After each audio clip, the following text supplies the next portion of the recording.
नमस्कार। अविरल हिंदी गंगा में आपका हार्दिक अभिनंदन।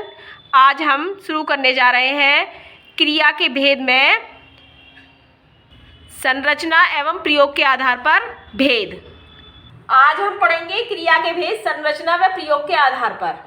और कल पढ़े थे हमने कर्म के आधार पर। तो कर्म के आधार पर मैंने दो भेद बताए थे, एक तो सकर्मक और अकर्मक। तो सकर्मक में मैंने क्या बताया था, जिस क्रिया का सीधा प्रभाव कर्म पर पड़े तो सकर्मक, और अगर कर्ता पर पड़े तो अकर्मक। और आज पढ़ने जा रहे हैं संरचना व प्रयोग के आधार पर। तो इसके भेद देखिए कितने होते हैं। संरचना और प्रयोग दोनों के आधार पर कुल मिलाकर के 8 भेद होते हैं। ठीक है, कौन कौन से होते हैं ये हम देखते हैं। सामान्य क्रिया, संयुक्त क्रिया,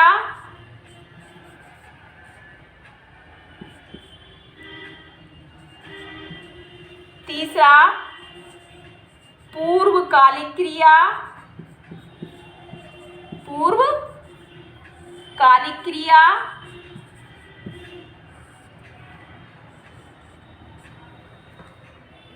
प्रेरणार्थक क्रिया,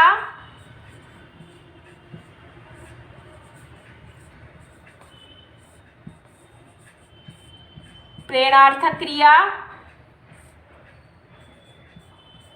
नाम धातु क्रिया,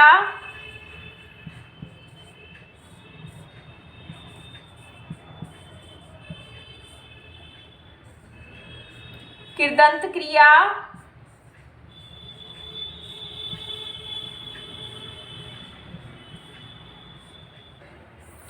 और 7वां नंबर सहायक क्रिया, और 8वां सजातीय क्रिया।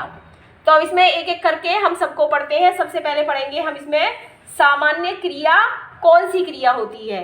तो आइए देखते हैं। सामान्य क्रिया जो है उसमें हमारी एक क्रिया होती है। सामान्य क्रिया में क्या है,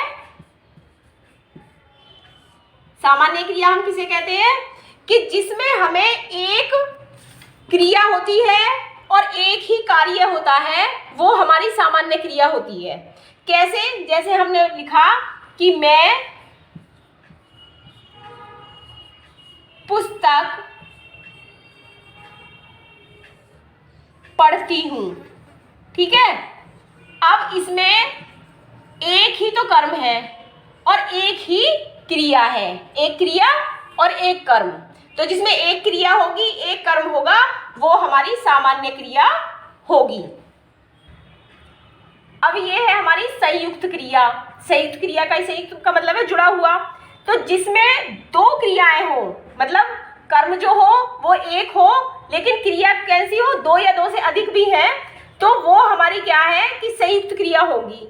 जैसे अब एग्जांपल देख लेते हैं कैसे। वह पुस्तक पढ़ने लगा। वह पुस्तक पढ़ने लगा। तो ये तो कर्म तो एक हो गया, लेकिन पढ़ने और लगा जो है ये हमारी दो क्रिया हो गई। तो मैंने बताया कि एक कार्य और दो क्रिया, तो कौन सी होगी, संयुक्त क्रिया होगी। और नेक्स्ट एग्जांपल देख लेते हैं। मेरा हृदय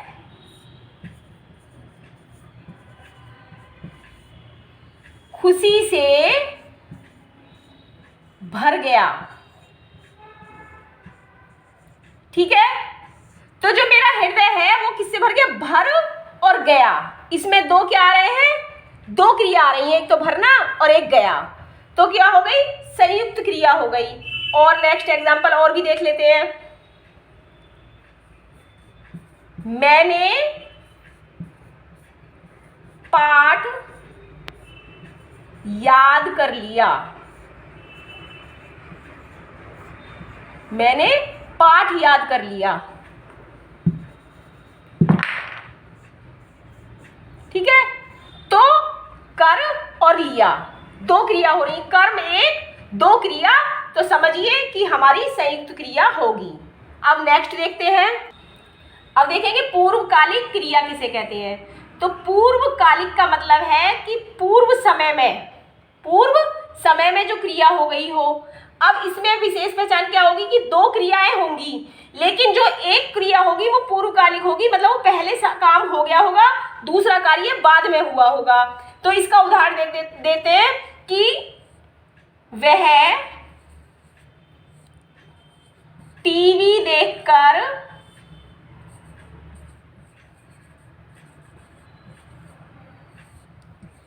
सो गया। ठीक है, वह टीवी देखकर सो गया।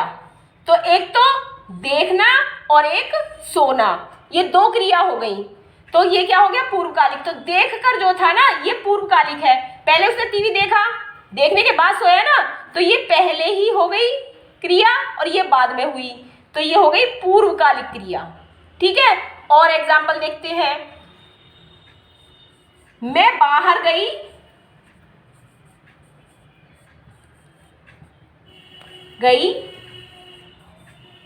और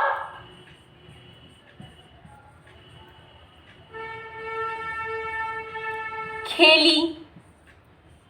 ठीक है, तो क्या है, बाहर गई, तो जो गई और जाने के बाद खेली। ठीक है, तो इसमें दो क्रिया हो गई, एक पहले हो गई पूर्वकालिक हो गई और एक बाद में खेली, दो क्रिया हो गई, तो ये हो गई हमारी पूर्वकालिक। ठीक है, जैसे वह विद्यालय गया और उसके बाद दिल्ली गया। तो पहले विद्यालय चला गया तो एक कार्य हो गया, पूर्वकालिक हो गया, और उसके बाद कहाँ गया, उसके बाद दिल्ली गया, तो दिल्ली जाना दूसरा हो गया। तो ये हमारा पूर्वकालिक क्रिया के उदाहरण है। अब ये हमारा प्रेरणार्थक क्रिया। प्रेरणार्थक क्रिया में क्या है कि इसमें दो लोग होंगे, दो कर्ता होंगे, एक क्रिया को करने वाला और एक क्रिया को करवाने वाला, मतलब कि एक प्रेरित करने वाला और दूसरा कार्य को करने वाला। तो प्रेरणार्थक क्रिया होती है। जैसे अध्यापक ने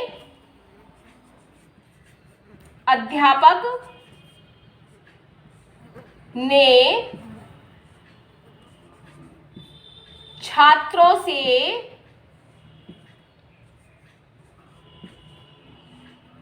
पढ़वाया। ठीक है, तो ये क्या है कि प्रेरित किसने किया, अध्यापक ने। तो अध्यापक कर्ता हो गया, है ना, और कार्य किसने किया, छात्र ने भी किया है। तो जो छात्रों ने भी किया और करवाया किसने, अध्यापक ने, और पढ़वाया, ये हो गई क्रिया। तो ये हो गई प्रेरणार्थक क्रिया हो गई। इन्होंने प्रेरणा दी इनको और तब पढ़वाया। तो अध्यापक ने छात्रों से पढ़वाया, किसने पढ़ाया, छात्र ने पढ़ाया। तो अध्यापक ने छात्रों से पढ़ाया, ये हुई प्रेरणार्थक क्रिया। नेक्स्ट एग्जाम्पल और देख लेते हैं। मैं मोहन से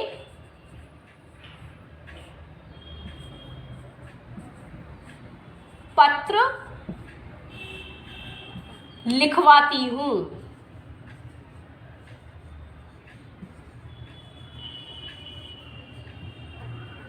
ठीक है, मोहन से पत्र लिखवाती हूँ, मैं मोहन से पत्र लिखवाती हूँ।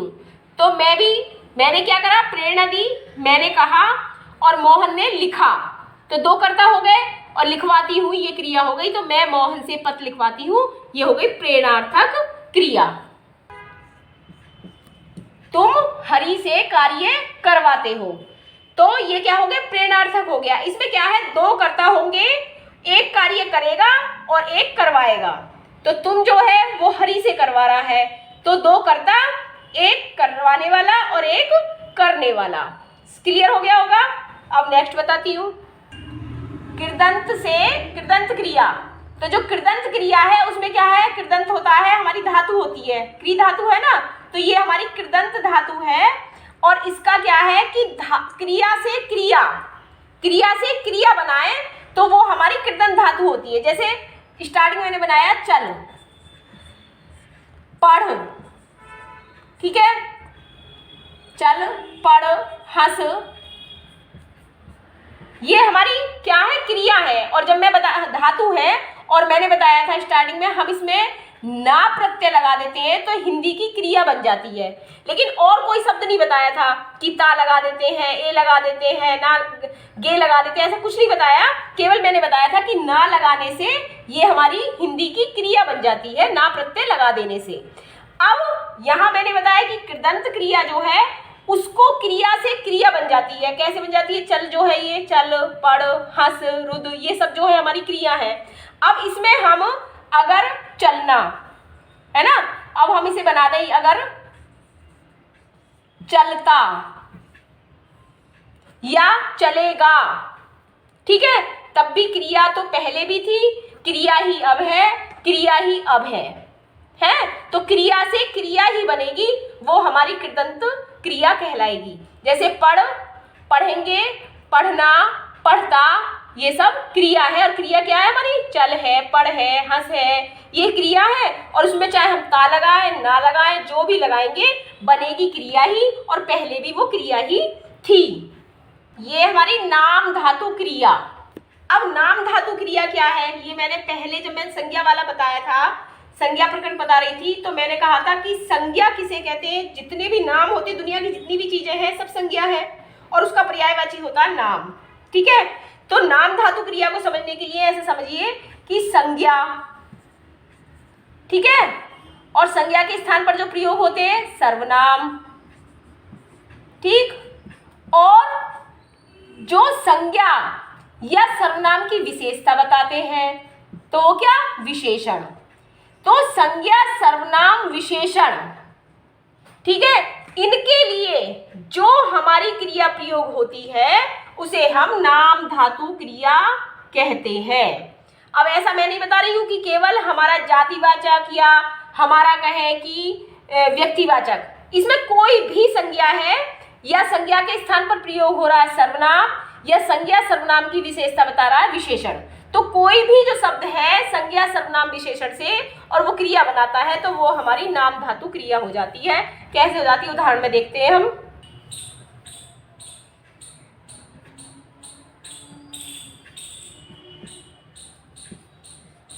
झूठ, चमक, रंग,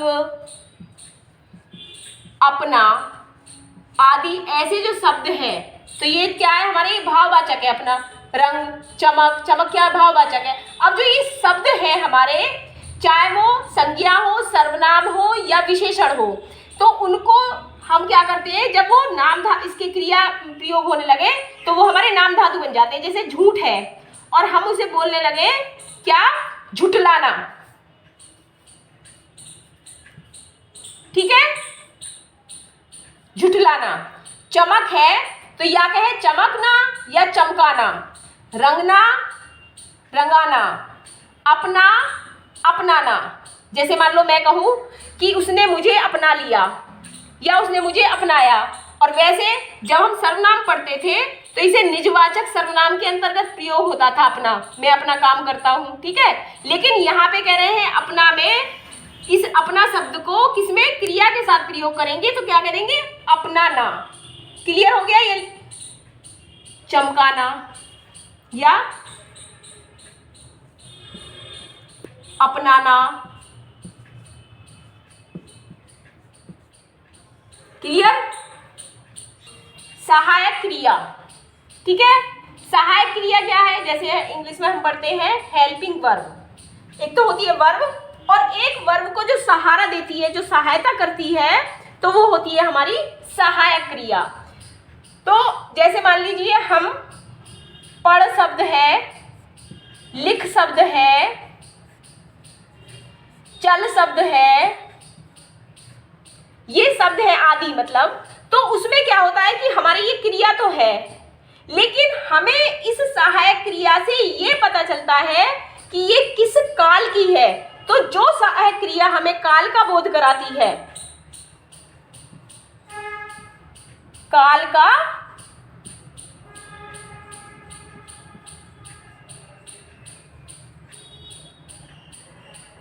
का बोध कराए, ठीक है, वो हमारी सहायक क्रिया होती है। अब जैसे पढ़ रहा है तो पढ़ तो सब में ही आ रहा है शब्द, लेकिन रहा है, इसका मतलब प्रेजेंट कंटिन्यूअस है ये, ठीक है। अब चुका है या चुका था, तो मतलब ये पहले का हो गया, भूतकाल का हो गया। रहा था भूतकाल का हो गया। अब पढ़ता है, ये क्या हो गया, ये वर्तमान का हो गया। तो हमें इससे वर्तमान का, भूतकाल का, इनका जो पता चलता है तो वो हमें सहायक क्रिया से पता चलता है, नहीं तो केवल क्रिया ही काम कर जाती। लेकिन सहायक क्रिया कैसे पता चलेंगी, जो हमारी सहायक क्रिया है, रहा, चुका, रहे, ये जो हमारी है, ये हमारी सहायक क्रिया कहलाती है। अब नेक्स्ट देखते हैं सजातीय क्रिया। तो सजातीय क्रिया कौन सी है, जिसका कर्म तथा क्रिया समान हो। अब कैसे होगा, समान कैसे होंगी, जो कर्म है वो भी उसी से बनता हो, और जो क्रिया है, तो क्रिया तो है वही, उसी क्रिया से कर्म भी बन जाता हो। जिसका कर्म तथा क्रिया समान हो वो हमारी सजातीय होती है, मतलब समान जाति की क्रिया होनी चाहिए। कैसे होनी चाहिए, जैसे वह पढ़ाई पढ़ता है, वह पढ़ाई पढ़ता है, ठीक है। अब पढ़ क्रिया है और पढ़ ही कर्म है, ठीक है। और पढ़ाई क्या है, यहाँ पे कर्म हो गया पढ़ाई, और पढ़ना जो है वो क्रिया हो गई। समझ में आ रही होगी बात। अब ये और समझ लीजिए कि कई बार ऐसे कंफ्यूजन आपको हो जाता है कि ये जो है ये क्रिया है या ये क्रिया है। तो सीधे सीधे मैं बता देती हूँ कि ये जो होती है ये क्रिया होती है, ठीक है। क्लियर हो गया। अब आगे बताती हूँ और कैसे। वह खाना खाता है, तो खा हमारी धातु है, क्रिया है हमारी, है, और उसी से खाना और खाता, ठीक है। तो एक ही कर्म हो गया और एक ही क्रिया हो गई। तो समान जाति की ही तो क्रिया होनी चाहिए, और समान जाति का ही हमारा कर्म और क्रिया समान जाति की होनी चाहिए। जैसे उसने चाल चली, ठीक है। तो जो चाल चली है, चल धातु है, चाल और चली दोनों ही क्या है, समान जाति की हैं, इसलिए सजातीय क्रिया हो गई। आज के लिए बस इतना ही, और मुझे आशा है कि आपको अच्छे से क्रिया का ये भेद समझ में आ गया होगा। अब हम नेक्स्ट वीडियो में मिलते हैं। उससे पहले आपसे इतना ही कहूँगी कि अगर आपको मेरी वीडियो अच्छी लगी हो तो इसे लाइक कर देना, और इसे ज़्यादा से ज़्यादा शेयर कर देना, और मेरे चैनल को सब्सक्राइब ज़रूर कर देना।